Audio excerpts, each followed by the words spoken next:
प्रस्तुत है कार्यक्रम post box number 111। Post box number 111। श्रोताओं नमस्कार। पोस्ट बॉक्स नंबर 111 में आप सबका बहुत बहुत स्वागत है। मैं हूं जैनेन्द्र। पोस्ट बॉक्स नंबर 111 में आज एक और नया विषय लेकर हम हाजिर हैं। इस विषय की प्रेरणा स्वाभाविक सी बात है कि मन की बात से ही हमें मिलती है, क्योंकि ये कार्यक्रम ही मन की बात के विभिन्न बिंदुओं का विस्तार है।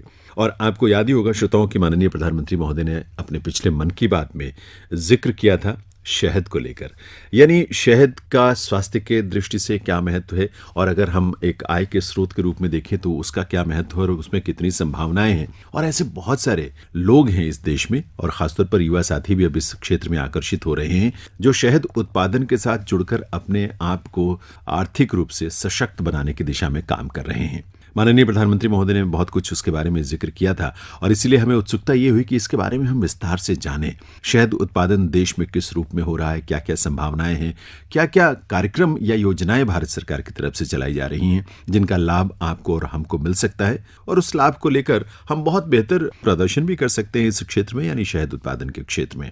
और इसीलिए आज हमने स्टूडियो में आमंत्रित किया है डॉक्टर मनोज शर्मा को। डॉक्टर मनोज शर्मा जो है वो सहायक आयुक्त हैं national bee keeping and honey mission, यानी राष्ट्रीय मधुमक्खी एवं शहद मिशन में भारत सरकार में। बहुत बहुत स्वागत है डॉक्टर साहब आपका इस कार्यक्रम में।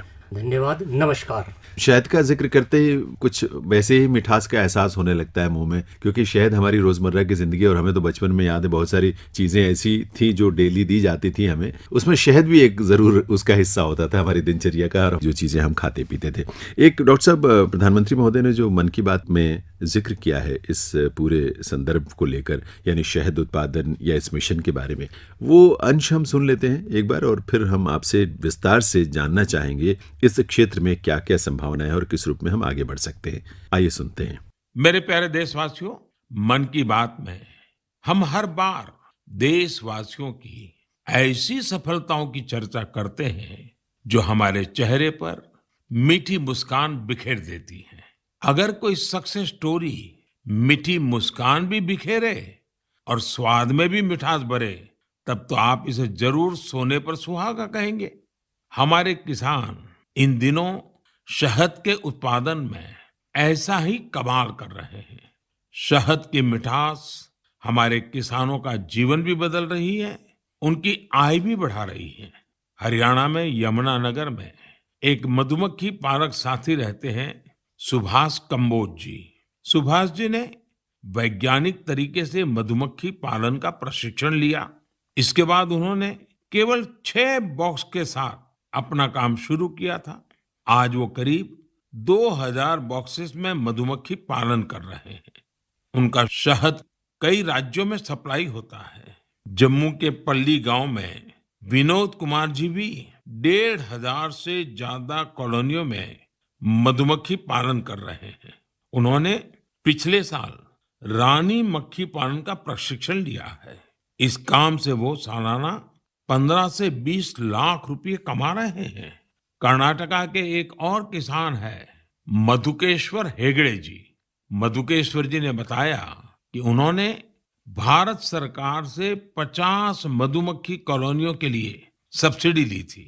आज उनके पास 800 से ज्यादा कॉलोनियां हैं और वो कई टन शहद बेचते हैं। उन्होंने अपने काम में इनोवेशन किया और वो जामुन शहद, तुलसी शहद, आंवला शहद जैसे वानस्पतिक शहद भी बना रहे हैं। मधुकेश्वर जी, मधु उत्पादन में आपके इनोवेशन और सफलता आपके नाम को भी सार्थक करती है। साथियों, आप सब जानते हैं कि शहद को हमारे पारंपरिक स्वास्थ्य विज्ञान में कितना महत्व दिया गया है। आयुर्वेद ग्रंथों में तो शहद को अमृत बताया गया है। शहद न केवल हमें स्वाद देता है बल्कि आरोग्य भी देता है। शहद उत्पादन में आज इतनी अधिक संभावनाएं हैं कि प्रोफेशनल पढ़ाई करने वाले युवा भी इसे अपना स्वरोजगार बना रहे हैं।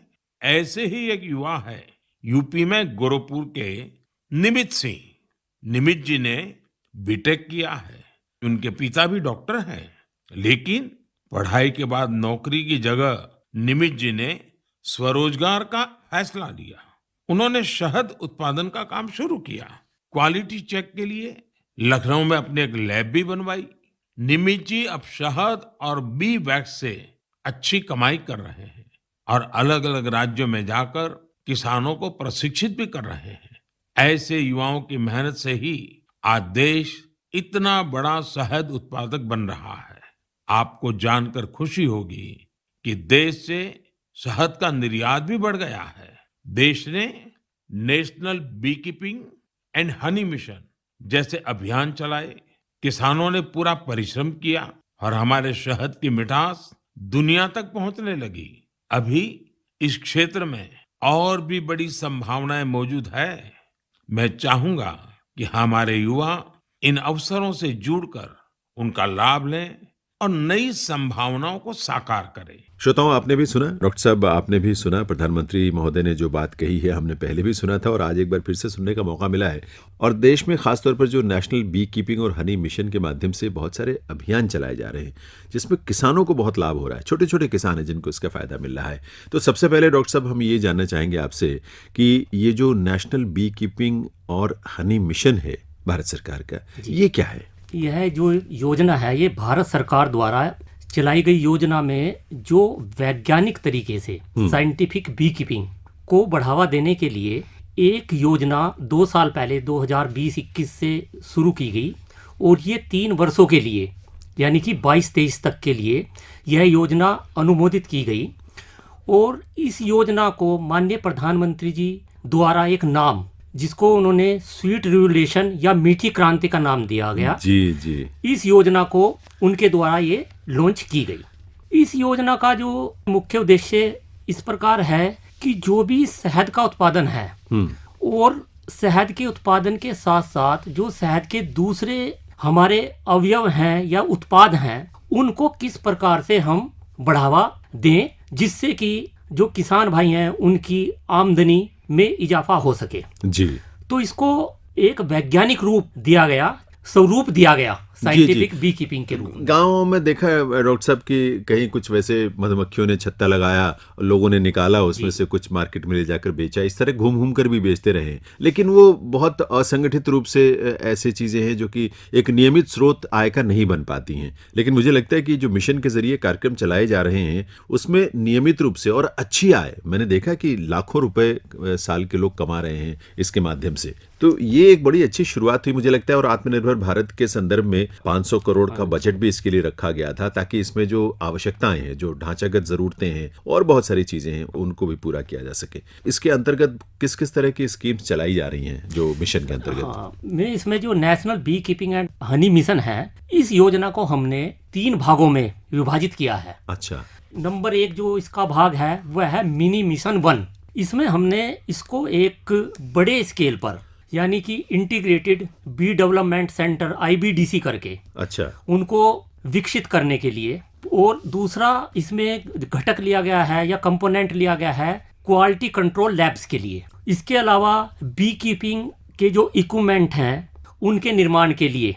इस प्रकार से जो भी बी कीपिंग से रिलेटेड जो भी एक्टिविटी हैं उनको बढ़ावा देने के लिए मिनी मिशन 1 के अंतर्गत हमने इसमें कुछ कंपोनेंट रखे हैं। इसके साथ साथ मिनी मिशन 1 में जो मुख्य कंपोनेंट है वो है इसकी अवेयरनेस यानी कैपेसिटी बिल्डिंग। जी। हम किस प्रकार से इस योजना का लाभ अधिक से अधिक लोगों तक पहुंचा सकें और उनको प्रशिक्षण दे सकें। तो इसी मिनी मिशन 1 के अंतर्गत ही हमारा एक कंपोनेंट ट्रेनिंग का पार्ट है। अच्छा। जो कि एक 7 दिवसीय ट्रेनिंग होती है और इसमें 25 बी कीपर्स का एक ग्रुप जुड़ता है। और इसको करने के लिए हमने राज्य सरकार के जो भी हमारे डिस्ट्रिक्ट लेवल पर उद्यान अधिकारी हैं, जिला उद्यान अधिकारी हैं या जिला कृषि अधिकारी हैं या हमारे देश के जितने भी कृषि विज्ञान केंद्र जो कि हर जिले की एक बहुत ही महत्वपूर्ण कड़ी होती हैं उनके माध्यम से, और कृषि विश्वविद्यालय जो कि पूरे देश में हमारे जो कृषि विश्वविद्यालय हैं उनके माध्यम से जो ये ट्रेनिंग का और सेमिनार यानी कि अवेयरनेस के प्रोग्राम हैं इनको बढ़ावा देने के लिए हमने मिनी मिशन 1 में ये कंपोनेंट रखे हैं। डॉक्टर साहब, जो कृषि विज्ञान केंद्र है, बल्कि उसमें तो जो हमारे किसान इस मधुमक्खी पालन करना चाहते हैं, तकनीकी जानकारी भी उनको दी जाती है, क्योंकि मैंने कई ऐसे लोगों को देखा है कि वो उन्होंने बहुत छोटी शुरुआत की और कृषि के विज्ञान केंद्र के सहयोग से या उनके मार्गदर्शन में उसको बढ़ाते गए और बढ़ाते बढ़ाते आज बड़े अच्छे स्तर पर वो अपना काम कर रहे हैं, बहुत अच्छी आय अर्जित कर रहे हैं। तो इसका लाभ बहुत मिलता है और इस रूप में कैपेसिटी बिल्डिंग भी होती है। मिनी मिशन 1 में हमने ये कंपोनेंट रखे हैं। इसी प्रकार मिनी मिशन 2, फिर इसका दूसरा जो पार्ट है वो मिनी मिशन 2 है।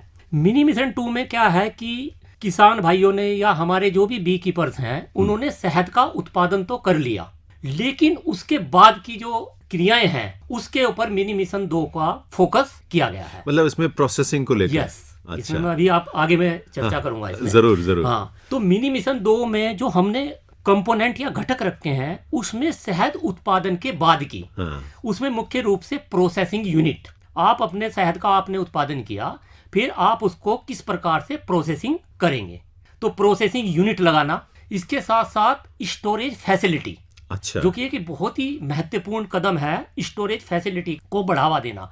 आप अपने शहद का उत्पादन करके कहाँ रखेंगे, तो उसके लिए हमने इसमें एक कंपोनेंट स्टोरेज फैसिलिटी के लिए रखा हुआ है। इसके साथ साथ हमने इसमें पैकेजिंग, उसको किस प्रकार से अच्छी आप पैकेजिंग करेंगे, उसकी मार्केटिंग किस प्रकार से करेंगे, इस वाले कंपोनेंट को हमने मिनी मिशन 2 के अंतर्गत यानी कि मिनी मिशन 2 के अंतर्गत रखा है। कि जो भी हमारे शहद, और शहद के साथ साथ मैं आपको बताना चाहूंगा जो शहद के दूसरे हमारे उत्पाद हैं, जिसमें मुख्य रूप से बी वैक्स है जी, बी वेनम है, रॉयल जेली है, प्रोपोलिस है, इस प्रकार के जो दूसरे शहद से संबंधित उत्पाद हैं, इसको भी हमने इस मिशन के अंतर्गत आगे बढ़ाने के लिए कार्य किया जा रहा है इसमें। अच्छा डॉक्टर साहब, थोड़ा सा ये बताएं कि ये जो उत्पाद आपने बताया शहद के अलावा, इनका क्या उपयोग होता है, किस तरह से मार्केट में इनकी वैल्यू है, क्योंकि मुझे लगता है ये बहुत महंगे भी बिकते हैं, ये मैंने सुना है, पर इसका उपयोग कैसे होता है? जैसे बी वैक्स का है, तो बी वैक्स का हम जो भी वैक्स से रिलेटेड या सौंदर्य प्रसाधन के हमारे बहुत सारी चीजें होती हैं, उनमें हम प्रयोग करते हैं। बी वेनम का हम बहुत सी औषधियों में, जो औषधि है, बी वेनम का मतलब ये होता है कि उसका जो डंक होता है, जहर जो होता है बी वेनम, तो उसका हम बहुत सारी औषधियों में करते हैं। और इसी प्रकार से हमारे बहुत से जो जेली है, ये भी एक बहुत ही महत्वपूर्ण वो है, तो इनको सभी जो ये उत्पाद होते हैं, इनको हम औषधि के रूप में ले सकते हैं, हम इनको सौंदर्य प्रसाधन के जो भी हमारे सामग्री है, इस प्रकार उनका हम उपयोग कर सकते हैं। मुझे लगता है डॉक्टर साहब कि ये जो उत्पाद शहद के अलावा अन्य उत्पादों का आपने जिक्र किया, ये तो बहुत महंगे भी बिकते होंगे, क्योंकि ऐसे महंगे उत्पादों में इनका इस्तेमाल होता है, जैसे सौंदर्य प्रसाधनों की आपने बात की, तो ये बहुत महत्वपूर्ण है। और मुझे लगता है कि किसानों को ये अच्छी तरह समझना चाहिए कि जब बी कीपिंग हम करते हैं, तो बी कीपिंग में शहद के साथ साथ इन उत्पादों को भी उसका प्रोसेसिंग करना, उसकी पैकेजिंग, उसकी मार्केटिंग, ये सारी चीजें उनको जाननी चाहिए। और ये माध्यम जो है और प्लेटफॉर्म नेशनल बी कीपिंग और हनी मिशन के जरिए संभव हो सकता है। श्रोताओं, कार्यक्रम आप सुन रहे हैं पोस्ट बॉक्स नंबर 111। आज इस कार्यक्रम में हम शहद उत्पादन से जुड़ी तमाम जो भारत सरकार की योजनाएं हैं, और ये योजनाएं सभी संचालित हो रही हैं नेशनल बी कीपिंग और हनी मिशन के माध्यम से, तो उसी को लेकर हम चर्चा कर रहे हैं कार्यक्रम में डॉक्टर मनोज शर्मा जी से, जो कि सहायक आयुक्त हैं national bee keeping and honey mission के। डॉक्टर साहब, आपने जो चर्चा की स्टोरेज की और प्रोसेसिंग की, कि इस मिशन के तहत इस तरह का भी जो काम आप लोग कर रहे हैं मिनी मिशन 2 के अंतर्गत, ये इसमें क्या क्या चीजें की जा रही हैं, मतलब किस रूप में धरातल पर वो चीजें हो रही हैं, कहां तक हुई हैं और क्या क्या होनी है? इसमें सबसे पहले क्या होता है कि जो हमारा प्रोसेसिंग यूनिट लगती है, उस प्रोसेसिंग यूनिट के लिए हमारा जो भी बी कीपर्स है या जो भी बेनिफिशरीज हैं, उनको पहले अपनी जो योजना है वो राज्य सरकार के माध्यम से पहले उसको जिले स्तर पर, डिस्ट्रिक्ट लेवल पर, वहां पर उनको अपनी परियोजना देनी होगी। उसके बाद में इस योजना को राज्य स्तरीय एक स्क्रीनिंग कमेटी होती है, SLAC बोलते हैं उसको, उसके माध्यम से ये योजनाएं भारत सरकार में आती हैं। इसके हमारे जैसे प्रोसेसिंग यूनिट है, स्टोरेज फैसिलिटी है, इसमें हमारे एक जो है राशि, जो भी इसकी जो सब्सिडी है, उनका एक निर्धारण किया गया है। जैसे कि मैं आपको बताना चाहूंगा कि प्रोसेसिंग यूनिट में हम मैक्सिमम 3 करोड़ रुपए तक की सहायता इसमें प्रदान करते हैं। इसी प्रकार हम स्टोरेज फैसिलिटी में 60 लाख रुपए तक का अनुदान देते हैं। तो इस राशि से क्या चीजें बनाते होंगे, किस तरह का कोई सिस्टम उनके पास बनकर तैयार होता होगा जिसका इस्तेमाल वो करते हैं? इसके लिए क्या होता है कि वो एक अपनी प्रोसेसिंग यूनिट लगाते हैं शहद को। क्योंकि मैं इसलिए जानना चाहता हूँ डॉक्टर साहब, क्योंकि एक छोटा मधुमक्खी पालन का काम जो है, खैर बड़े किसान भी कर रहे हैं, पर छोटे छोटे किसान ज्यादा संख्या में इससे जुड़े हुए हैं, तो उनके लिए प्रोसेसिंग यूनिट लगाना या उनके लिए स्टोरेज के लिए कोई वेयर हाउस या इस तरह का बना पाना, ये सब थोड़ा मुश्किल होता होगा। तो क्या वो समूह में ऐसा करते हैं या मैं इस पे आगे आपसे चर्चा करता हूँ इस पे। अच्छा, अभी पहले इसके स्कीम के पूरा घटक कर लेते हैं, ठीक है, मैं उस पे भी आऊंगा अभी पॉइंट पर। तीसरा जो हमारा इसका मुख्य कंपोनेंट है या घटक है हमारा, वो है मिनी मिशन 3। अच्छा, अभी अब तक ये 2 की बात हुई है, अब हम 3 पर आते हैं।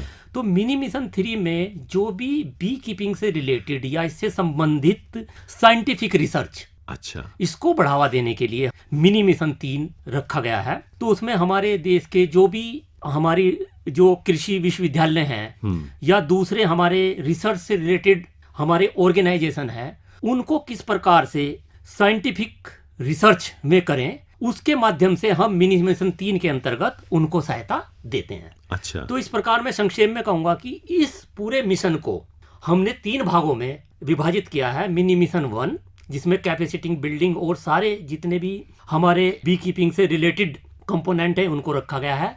मिनी मिशन 2 के अंतर्गत पोस्ट हार्वेस्ट कहेंगे जिसको हम, बिल्कुल, उत्पादन के बाद की जो गतिविधियां हैं उसको हमने सम्मिलित किया है। और मिनी मिशन 3 में हमने साइंटिफिक रिसर्च को बढ़ावा देने के लिए। तो इस प्रकार मैं कहना चाहूंगा कि इस मिशन के अंतर्गत हमने एक पूरा का पूरा ही पैकेज डेवलप किया है, जिससे कि हमारे द्वारा जो भी योजनाएं चलाई जा रही हैं उसका लाभ अधिक से अधिक सभी वर्गों के लोगों को, चाहे उसमें छोटा किसान हो या उसमें हमारे जो ये अपने किसानों का समूह हो या दूसरे हमारे जो भी इससे रिलेटेड वर्क करना चाहते हो, उनके सबके लिए इस प्रकार इन मिशन को हमने विभाजित किया है। अच्छा, जब आप इसकी बात कर रहे हैं तो मिनी मिशन 1 में जो आपने बताया क्वालिटी को लेकर, आपने बताया क्वालिटी को सुनिश्चित करने के लिए, उसको वेरीफाई करने के लिए क्या तंत्र स्थापित किया गया है या इस दिशा में क्या काम हो रहा है? इसके माध्यम से पिछले 2 साल में जब से मिशन स्टार्ट हुआ है जी, और मैं आपको बताऊं इस मिशन का जो इम्प्लीमेंटेशन है वो नेशनल बी बोर्ड के द्वारा किया जा रहा है। इसका पूरे मिशन का, मिशन ये भारत सरकार का है, national bee keeping honey mission, और इसको इम्प्लीमेंट नेशनल बी बोर्ड के द्वारा किया जा रहा है। इसमें जो अभी तक जो शहद के बारे में या हनी के बारे में जो चीजें हैं कि भाई इसमें एडल्ट्रेशन, यानी कि जो इसके अंदर एडल्ट्रेशन का एक बहुत ही मुद्दा समय समय पर उठता आया है, तो इन चीजों को हमने कवर करने के लिए इस मिशन के अंतर्गत एक बहुत बड़ा इनिशिएटिव लिया है। उसमें हमने पूरे देश को 5 रीजनल सेंटर्स में विभाजित किया है। अच्छा, उसमें हमारा उद्देश्य यह है कि वहां पर देश के 5 रीजन्स में, 5 अलग अलग रीजन्स में, पूरे जिसमें कि पूरा देश कवर हो, उन रीजन्स में एक बड़ी लैब बनाई जाए जिसको कि हम रीजनल लेबोरेटरी कहेंगे। उन 5 रीजनल लेबोरेटरी के माध्यम से हम जो शहद की गुणवत्ता है उसमें सारे ही जो इंस्ट्रूमेंट हैं या जो भी इसमें कार्य करने की जो चीजें होती हैं किसी चीज की गुणवत्ता परख करने के लिए, उसमें सारी चीजें हमारे द्वारा उसमें दी जा रही हैं। तो उसमें वैज्ञानिक भी होंगे, उसमें उपकरण भी होंगे, सारे पूरा इंफ्रास्ट्रक्चर होगा जिसमें वो सुविधाएं वहां पर उपलब्ध होंगी और वो टेस्टिंग करवाई जा सकती है, वेरिफिकेशन करवाया जा सकता है। तो उसका सर्टिफिकेट भी देते होंगे फिर वहां से? हाँ, वहां से जो है उनका सर्टिफिकेट दिया जाएगा कि आपका जो हनी है इसमें क्या क्या कंपोनेंट है और इसकी शुद्धता क्या है। अच्छा, तो अभी तक मैं कहना चाहूंगा कि अभी तक हमने इसमें 3 बड़ी रीजनल लैब्स पूरे देश में अभी स्थापित की हैं। अच्छा, उसमें जो हमारा एक गुजरात में हमने लैब स्थापित, नेशनल डेयरी डेवलपमेंट बोर्ड, अच्छा, जो कि दूध के क्षेत्र में एक बहुत बड़ा जाना माना कोऑपरेटिव काम करता है, उसके माध्यम से हमने वहां पर आनंद गुजरात में एक लैब स्थापित की है जो कि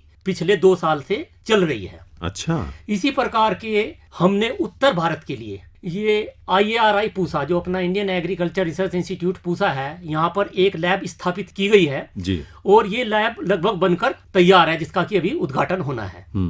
तीसरी दक्षिण भारत के लिए हमने एक lab Indian institute of horticulture research, जिसको कि IIHR बेंगलोर ICR का इंस्टीट्यूट है, अच्छा, उसमें हमने स्थापित करने के लिए पिछले 2 साल पहले वहां पर सैंक्शन की है और उस पर भी कार्य चल रहा है, अभी बनके लगभग तैयार है ये भी लैब। तो 3 जो ये बड़ी रीजनल लैब्स हैं ये हम लोगों की तैयार हो चुकी हैं, होने की स्थिति में है। इसके अलावा अभी उत्तर पूर्व में और पूर्व में 2 लैब अभी और स्थापित हो रही हैं, जिससे कि ये पूरे देश के लिए 5 रीजनल लैब हमारी हो जाएंगी। तो अभी क्या ये कंपलसरी होगा कि जो भी शहद उत्पादक हैं वो अपना वेरिफिकेशन जो है इन लैब से करवाएं, या उनके लिए ऑप्शनल है? क्योंकि एक चीज़ मुझे इसलिए लगता है कि अगर वो बड़ी मार्केट में जाना चाहते हैं, मान लीजिए अंतर्राष्ट्रीय स्तर पर अपने उत्पाद को भेजना चाहते हैं, और देश से जो शहद का निर्यात है वो बहुत बढ़ा है पिछले सालों में, क्योंकि उत्पादन बहुत बढ़ा है तो शहद का निर्यात भी बढ़ा है। अब इस समय जो 2005-06 की तुलना में अगर आज की बात करें या एक साल पहले तक की बात करें तो 242% की वृद्धि हुई है। ये मैं माननीय मंत्री जी का, नरेंद्र सिंह तोमर जी का बयान देख रहा था, और इसी के हिसाब से निर्यात में भी 265% की वृद्धि हुई है। तो ये वृद्धि और हो सकती है, और जितनी वृद्धि होगी उतनी आय बढ़ेगी किसानों की। तो वो जितना उनको सर्टिफिकेट अच्छे उत्पाद का मिलेगा उतना उनको लाभ होगा। तो ये कंपलसरी है या ऐच्छिक है, उनकी स्वेच्छा से? अभी तो ऐच्छिक रूप से इसको अच्छा हमने किया है, लेकिन अगर कोई निर्यात करना चाहता है तो निर्यात में जब आप अपना हनी या शहद कहीं बाहर भेजेंगे तो बिना टेस्टिंग के वो आगे नहीं जाता है। जाएगा। तो अगर लोकल स्तर पे जो आदमी काम कर रहे हैं, जो हमारे बी कीपर्स या किसान भाई काम कर रहे हैं, तो मेरा तो यही सुझाव है कि वो सभी लोग उसकी जो गुणवत्ता है उसकी परख अवश्य कराएं। इसी के लिए हमने इसके साथ साथ जो 5 रीजनल लैब्स के साथ साथ हमने पूरे देश में 100 मिनी टेस्टिंग लैब, अच्छा, उसका एक जाल पूरे देश में एक बिछाया जा रहा है, ताकि लोगों को बहुत दूर न जाना पड़े। और उन जो 100 टेस्टिंग लैब्स हैं उनको इन 5 रीजनल लैब्स के साथ भी जोड़ा जा रहा है। अच्छा। क्योंकि जो 100 टेस्टिंग लैब हैं इनमें से लगभग 25 लैब हमारी तैयार हो चुकी हैं। अच्छा। और बाकी पे अभी कार्य चल रहा है। तो हमारा उद्देश्य यह है कि किसान भाइयों को या हमारे जो बी कीपर्स हैं उनको अपनी टेस्टिंग या गुणवत्ता परख के लिए दूर ना जाना पड़े, और वो इन लैब्स के माध्यम से अपने जो शहद है या अपने उत्पाद हैं उनका वो टेस्ट यहीं पर करा सके। तो ये भी एक बहुत बड़ी योजना है। इसमें भी हम लगभग 1 करोड़ रुपए का अनुदान देते हैं इसमें। अच्छा। जो मिनी टेस्टिंग लैब है। अच्छा। तो ये भी पूरे देश में हम इसका भी एक जाल बिछा रहे हैं। तो इसमें डॉक्टर साहब निजी क्षेत्र में भी लैब स्थापित हो सकती है और सरकारी क्षेत्र में भी हो सकती है? दोनों में? दोनों इसमें वो है विकल्प हैं। अच्छा। इसमें आप निजी क्षेत्र में भी कर सकते हैं, किसान भाई अपनी भी कर सकते हैं, मिलकर अगर करना चाहें समूह में, समूह के रूप में भी कर सकते हैं। एफपीओ का एक प्रावधान है और बहुत अच्छी सुविधा है, सरकार की बहुत अच्छी स्कीम है। तो एफपीओ के माध्यम से भी संगठित होकर ग्रुप बनाकर मैं अभी आपको उसके बारे में भी थोड़ा बताना चाहूंगा। जी सर। तो ये हमारा जो मेजर इनिशिएटिव था, एक तो ये गुणवत्ता के लिए था। दूसरा जो मेजर इनिशिएटिव इसमें लिया गया है कि जो हमारे योजना 10,000 एफपीओ की जो हमारी सेंट्रल सेक्टर की स्कीम है, जी जी, उसमें से हमने 100 हनी स्पेशल, अच्छा, पूरे देश में जहां पर भी हनी का प्रोडक्शन है, जहां पर हनी बहुत ज्यादा हमारा जो शहद उत्पाद होता है, उसमें हमने पूरे देश में 100 हनी क्लस्टरों का चिन्हित किया है हमने।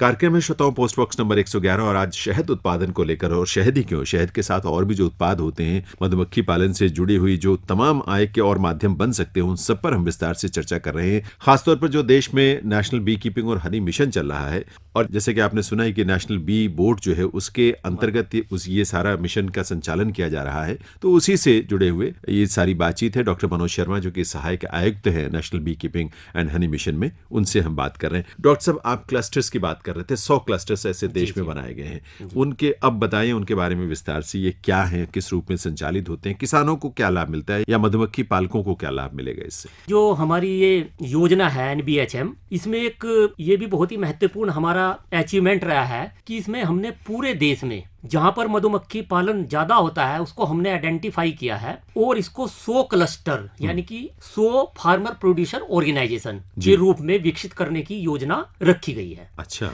इस योजना को इम्प्लीमेंट करने के लिए हमने 3 एजेंसी को इसके इम्प्लीमेंटेशन के लिए रखा है। इसमें मुख्य नेफेड, अच्छा, जो हमारी यही केंद्र सरकार के अंतर्गत आती है, नेफेड जो कि मार्केटिंग में भी बहुत अच्छा कार्य करती है। बिल्कुल। हमारा इस स्कीम का जो मुख्य उद्देश्य ये है कि हमने जो क्लस्टर डेवलप किए हैं, इनके द्वारा जो भी शहद का उत्पादन होगा उसको किस प्रकार से मार्केट से लिंक किया जाए। अच्छा। क्योंकि आज के टाइम में जो सबसे बड़ी समस्या है वो मार्केट की है। बिल्कुल। एक किसान अगर अपना 5 किलो या 20 किलो 50 किलो शहद उत्पादन करता है तो वो उसको कहां पर मार्केट करेगा? सही बात। तो उसको ध्यान में रखते हुए हमने इस कंपोनेंट पे काम किया है। तो नेफेड जो है वो ऑलरेडी मार्केटिंग में भी काम करती है। अच्छा देखिए, अगर एफपीओ का गठन हो जाता है तो उसके बाद किसान को या मधुमक्खी पालक को चिंता करने की जरूरत ही नहीं। उसको तो सिर्फ शहद उत्पादन किया या प्रोडक्ट है जो भी उसका, वो उन तक पहुंचाना, उसके आगे मार्केटिंग, उसकी विपणन है, वो सारे का सारा काम वो एजेंसी करेगी, एफपीओ जो बनी है वो करेगी। तो ये बहुत बड़ी एक सुविधा किसानों के लिए होगी। जी जी, तो इसी को ध्यान में रखते हुए हमने 3 एजेंसी, एक तो नेफेड हो गई हमारी, इसके साथ साथ एनडीडीबी जो कि दूध में काम करती है, डेयरी कोऑपरेटिव का एक बहुत बड़ा मॉडल है देश का, उसके साथ हमने इसको जोड़ा है। तो अब तो वो शहद भी मार्केट में उनके माध्यम से आने अभी लगा। आपने पिछले दिनों सुना होगा, हमने एक अमूल जी अमूल हनी लॉन्च किया है। हाँ। इसी प्रकार से हमारी जो तीसरी एजेंसी है ट्राइफेड है, जो कि अच्छा। ट्राइबल बेल्ट में काम करती है, ट्राइफेड जी। तो हमने इन 3 एजेंसियों को, क्योंकि जो ये एजेंसी हैं ये ऑलरेडी पहले से ही दूसरे प्रोडक्ट्स पर काम कर रही हैं उनके मार्केटिंग के लिए, तो हमने इन तीनों एजेंसी को, जैसे हमने नेफेड को 60 एफपीओ बनाने की जिम्मेदारी दी है। अच्छा।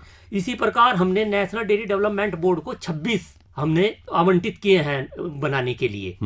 तीसरा हमने ट्राइफेड को 14, जो ट्राइबल बेल्ट है उसमें 14 एफपीओ बनाने की जिम्मेदारी इन लोगों को दी हुई है। इसका मुख्य उद्देश्य यह है कि ये जो एजेंसीज हैं ये एफपीओ के निर्माण के साथ साथ फार्मर्स को या बी कीपर्स को अपने साथ जोड़कर उनके एफपीओ का निर्माण करेंगे। उसके बाद में जो हमारी मिनी मिशन 2 और मिनी मिशन 1 जो मैंने आपको विस्तार में जो बताया है, जी।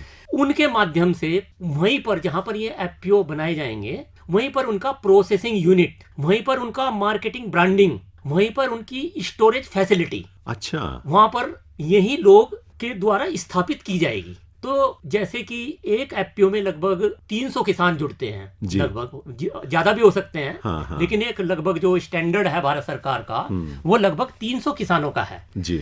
तो उनके माध्यम से जो ये एफपीओ बनेंगे, उन एफपीओ में मार्केटिंग से लेके प्रोसेसिंग तक पूरा का पूरा जो हमारा पैकेज है इस स्कीम का, इनके माध्यम से इम्प्लीमेंट किया जाएगा। अच्छा डॉक्टर साहब, ये भी तो है कि अगर एफपीओ जो बनेंगे वो अगर अपना प्रोसेसिंग यूनिट लगाना चाहें, अपना कुछ प्लांट लगाना चाहें, टेस्टिंग लैब भी अगर लगाना चाहें, तो उसके लिए सबके लिए सरकार अनुदान भी अच्छे खासे देती है। हाँ, इसके लिए ये है, ये तो एक 100 क्लस्टर हो गए। हाँ। ये तो अलग एक हमारा घटक था जो हमने दिया है, कंपोनेंट दिया है जी।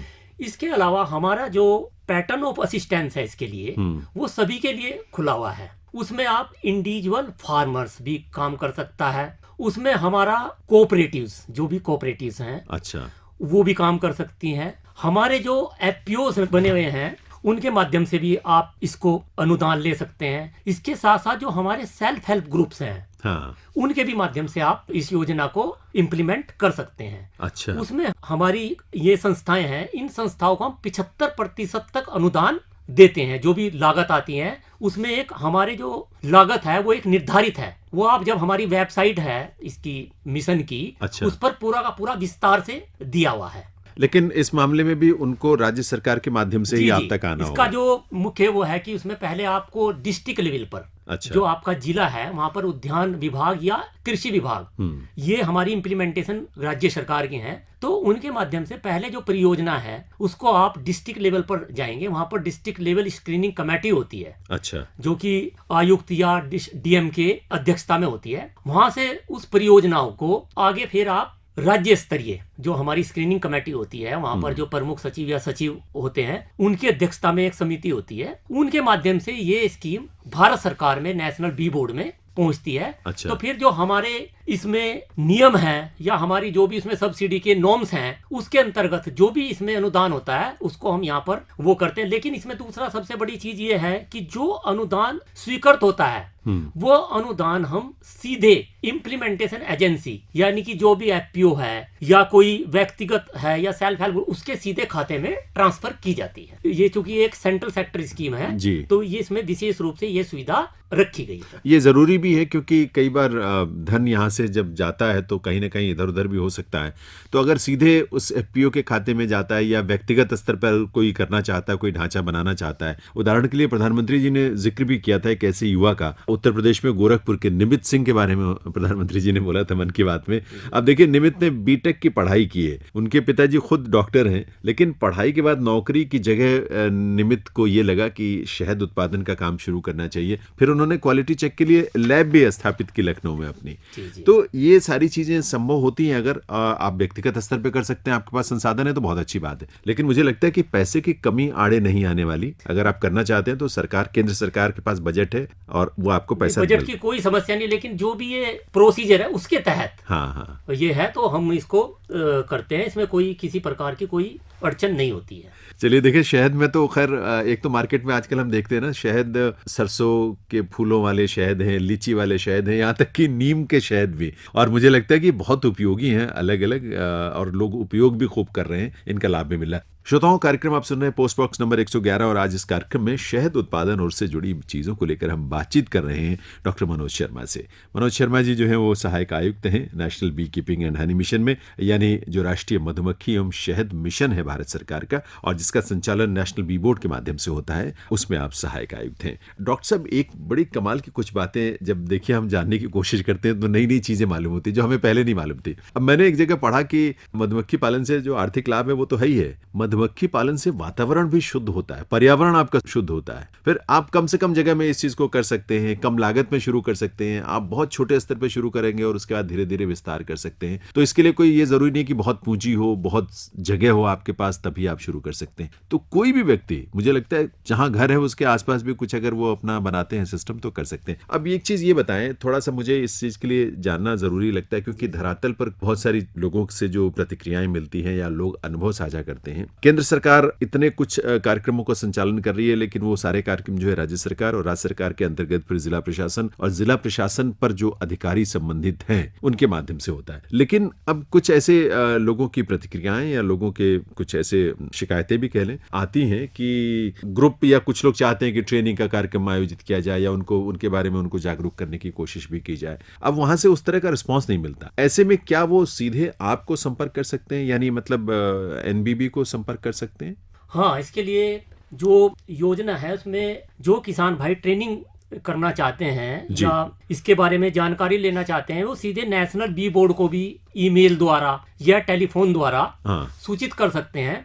इसमें हम वहाँ के जो उनके पास सबसे नज़दीक के कृषि विज्ञान केंद्र हैं या कृषि विश्वविद्यालय हैं, उनसे हम संपर्क करा सकते हैं। इसके अलावा नेशनल बी बोर्ड की कुछ पंजीकृत सोसाइटीज हैं जो कि पिछले लगभग 15-20 साल से हमारे साथ जुड़ी हुई हैं। वे इसमें बहुत ही महत्वपूर्ण जो उनकी भूमिका है वो निर्धारित की गई है। तो वे लोग भी समय समय पर और देश के हर कोने में इस प्रकार की ट्रेनिंग्स के प्रोग्राम, सेमिनार्स के प्रोग्राम, मतलब जिससे कि जागरूकता हो, इस प्रकार के कार्यक्रम समय समय पर आयोजित करते रहते हैं जी। इसमें हमारा जो भारत सरकार का जो हमारा है ICAR, मतलब इंडियन काउंसिल ऑफ जो एग्रीकल्चर रिसर्च वाला जो पार्ट है, उनका जो एक्सटेंशन विभाग है जिनके अंतर्गत हमारे कृषि विज्ञान केंद्र आते हैं, बिल्कुल वहां पर भी हमने उनको एक धनराशि आवंटित की है कि वो जो भी लोग इस प्रकार की योजना के बारे में ट्रेनिंग लेना चाहते हैं या इसके बारे में जानकारी लेना चाहते हैं, तो मेरा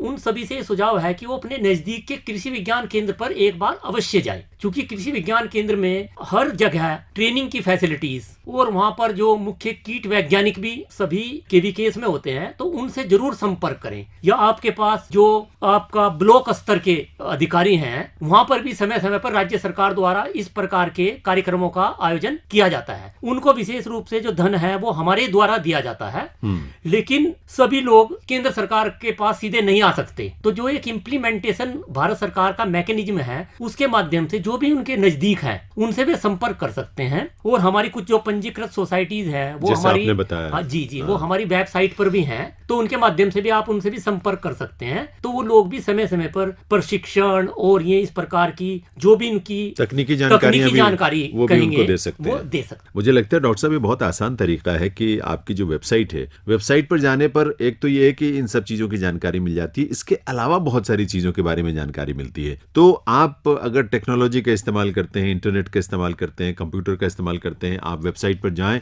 और इन तमाम जानकारियों का लाभ उठाएं। आप सीधे सीधे ट्रेनिंग अगर फिलहाल अभी नहीं भी मिल पा रही है तो कम से कम यहाँ से ये जानकारियां आपको मिल सकती हैं। एक मुझे उत्सुकता ये हो रही थी डॉक्टर साहब की, मैं पढ़ रहा था इसके बारे में, जैसे सहारनपुर के बारे में मैंने पढ़ा, यहाँ तक कि मध्य प्रदेश में मुरैना जगह है। अब सहारनपुर तो 2 साल पहले 1 साल पहले तक की बात है कि वो देश में नंबर 1 था शहद उत्पादन में।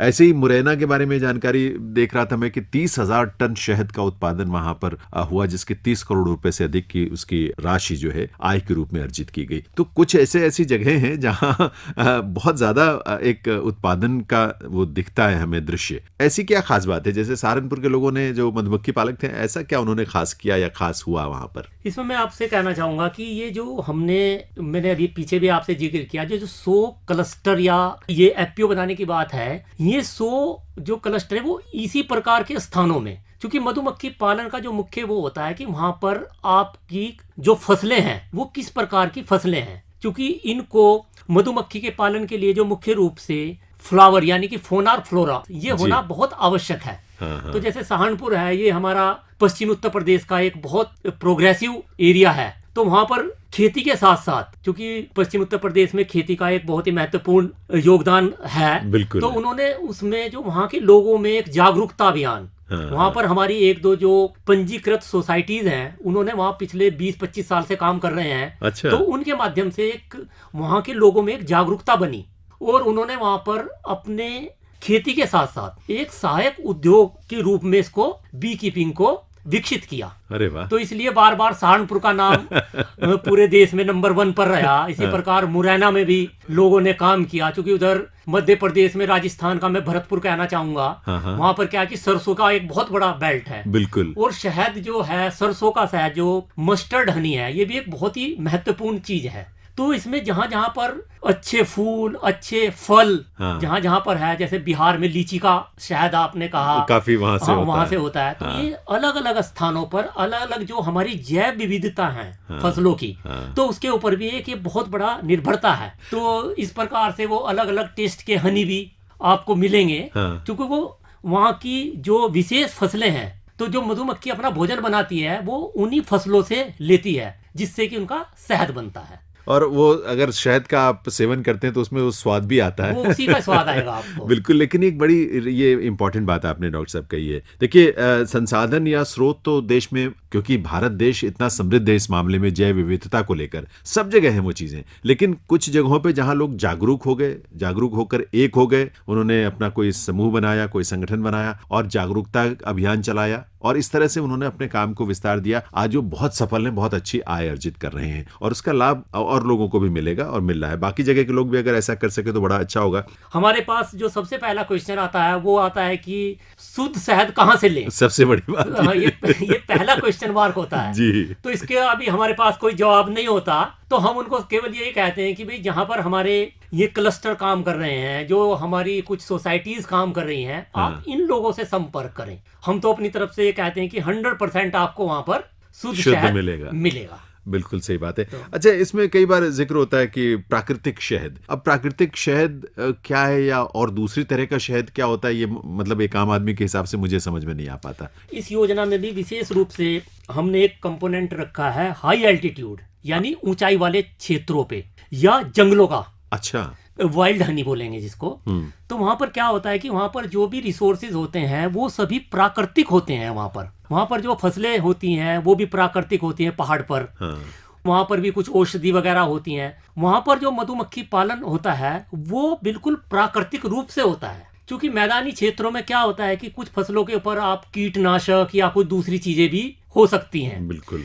लेकिन जो हमारे ऊंचाई वाले क्षेत्र हैं, इस पे भी हमारे जो योजना है विशेष रूप से हम इस पर फोकस कर रहे हैं कि जो हमारे ऊंचाई वाले क्षेत्र हैं, हाई एल्टीट्यूड जोन है, वहां के शहद और हमारे जंगलों का शहद, जो वाइल्ड हमारे शहद है, इसके उत्पादन को भी किस प्रकार बढ़ाया जाए। तो इसके ऊपर भी हम विशेष रूप से अलग से भी कार्य कर रहे हैं। और वहां पर कुछ हमारे सरकारी संस्थान जैसे कि हमारे फॉरेस्ट डिपार्टमेंट है या दूसरे ट्राइफेड के हमारा जो बेल्ट है, वहां पर जो हमारे मधुमक्खी पालक हैं उनको हम विशेष रूप से प्रोत्साहित कर रहे हैं। और मैं आपको ये भी कहना चाहूंगा कि जो प्राकृतिक शहद है, ये जो वाइल्ड हनी है, इसका जो मार्केट रेट है वो जो सामान्य शहद है उससे बहुत ज्यादा है जी। तो हम उस पर इस योजना के अंतर्गत हमने उस पर भी फोकस किया है, उस पर काम चल रहा है उस पर भी। बहुत बढ़िया है डॉक्टर साहब। बहुत सारी चीजें हैं जो लगातार इस देश में हो रही हैं, होती रहनी चाहिए। और खासतौर पर जब ये शहद उत्पादन को लेकर आज जो आपसे बात हमने करने का मौका मिला है वो बहुत उपयोगी है, रोचक भी है। मुझे तो खैर बड़ी रोचक जानकारियां आपसे मिली हैं। आप कुछ कहना चाहेंगे हमारे शहद उत्पादकों से या मधुमक्खी पालकों से, या जो इस क्षेत्र में आना चाहते हैं उनके लिए आप क्या कहना चाहेंगे? सभी से मेरा एक ही अनुरोध है कि मधुमक्खी पालन के क्षेत्र में जो भी लोग काम करना चाहते हैं वो हमारी जो योजना है उसको विस्तार रूप से पढ़ें और समझें। अगर उनको कहीं कोई समझ में चीज नहीं आती है तो वो हमसे नेशनल बी बोर्ड के माध्यम से संपर्क कर सकते हैं। ईमेल भी उसमें दिया हुआ है। ईमेल भी है, हाँ। टेलीफोन नंबर भी है। दूसरा एक बहुत ही महत्वपूर्ण जो इसकी उपलब्धि रही है इस मिशन की, हमने इस योजना के अंतर्गत जो भी हमारे देश के बी कीपर्स हैं या बी कीपिंग में काम करना चाहते हैं उनका एक ऑनलाइन पोर्टल विकसित किया है जिसका नाम दिया है मधुक्रांति पोर्टल। क्या बात है। ये बहुत ही बड़ा इस योजना का इनिशिएटिव रहा है अभी पिछले 2 साल में। हाँ। और इस पोर्टल में मेरा सभी बी कीपर से अनुरोध है, क्योंकि बी कीपिंग में एक बहुत बड़ी जो समस्या मधुमक्खी पालन में है कि जब मधुमक्खियों का भोजन एक स्थान पर समाप्त हो जाता है, क्योंकि फसलों का एक निश्चित समय होता है, बिल्कुल, तो उनको माइग्रेट यानी कि दूसरे स्थान पर ले जाने की आवश्यकता होती है। तो उस टाइम हमारे जो बी कीपर्स भाई हैं उनको एक बहुत बड़ी समस्या आती है कि वहां पर कोई पुलिस के द्वारा उनकी गाड़ी रोक ली जाती है या फॉरेस्ट डिपार्टमेंट द्वारा कुछ उनको परेशानी आ सकती है, आती रहती है। हमारे पास भी इस प्रकार की बातें आती रहती हैं जी। तो मेरा सभी से ये अनुरोध है कि जो हमारा मधुक्रांति पोर्टल है ये एक ऐसा पोर्टल है, इस पर आप सीधे अपना ऑनलाइन रजिस्ट्रेशन जरूर कराएं जी। उसमें उनको एक सर्टिफिकेट, वैलिड सर्टिफिकेट मिलेगा नेशनल बी बोर्ड की तरफ से, और उस सर्टिफिकेट को आप कहीं भी दिखा सकते हैं। तो इसका मतलब ये है कि आप वास्तविक एक बी कीपर्स हैं। आज की तारीख में हमारे लगभग 12,500 बी कीपर सोसाइटीज, फर्म या दूसरे लोग इस पर रजिस्टर्ड हो चुके हैं और लगभग 19 लाख कॉलोनी, अच्छा, जो कॉलोनी है जी जी, वो भी रजिस्टर्ड हो चुकी हैं। बहुत उपयोगी जानकारी डॉक्टर साहब ये है। और मुझे लगता है कि जो भी बी कीपर से इस बारे में जरूर सोचेंगे नहीं, बल्कि इसको रजिस्टर करवाएंगे इस पोर्टल पर और आगे के लिए निश्चित हो जाएंगे। फिर वो कहीं से कहीं भी जाए आए कोई दिक्कत नहीं होगी। मुझे लगता है कि अपने उत्पाद को भी लाना, ले जाना, ट्रांसपोर्टेशन, हर चीज में उनको इसका लाभ मिलेगा। जी जी। खैर श्रोताओं, आज हम बात कर रहे थे शहद उत्पादन या मधुमक्खी पालन के बारे में डॉक्टर मनोज शर्मा, सहायक आयुक्त national bee keeping and honey mission, Bharat सरकार। उनसे बड़ी रोचक जानकारियां मिली हैं, बहुत उपयोगी मिली हैं जानकारियां। उनका आप लाभ लें और आप लाभ लेंगे तो निश्चित रूप से जो एक लक्ष्य और भी है, आय तो आपकी बढ़ेगी ही बढ़ेगी, लेकिन ऐसी भी संभावनाएं और इस तरह के तमाम उदाहरण हमारे सामने हैं जब छोटी सी शुरुआत करके लाखों की आय हर साल अर्जित करने वाले हमारे किसान भाई बहन हैं जो सिर्फ शहद उत्पादन से इस तरह की आय अर्जित कर रहे हैं। तो संभावनाएं इसमें बहुत हैं। आप कोशिश जरूर करिए, इसको समझिए और अच्छे से इसकी तैयारी करके शुरुआत करिए। हमारी तरफ से आप सबके लिए बहुत सारी मंगल कामनाएं। डॉक्टर मनोज शर्मा, आपका भी बहुत बहुत आभार इस कार्यक्रम में आने के लिए। धन्यवाद, बहुत बहुत धन्यवाद और नमस्कार मेरा सभी बी कीपर्स किसान भाइयों को नमस्कार। तो श्रोताओं, अब आप सबके लिए मंगल कामनाओं के साथ मैं जैनेंद्र अनुमति लेता हूं आपसे। नमस्कार।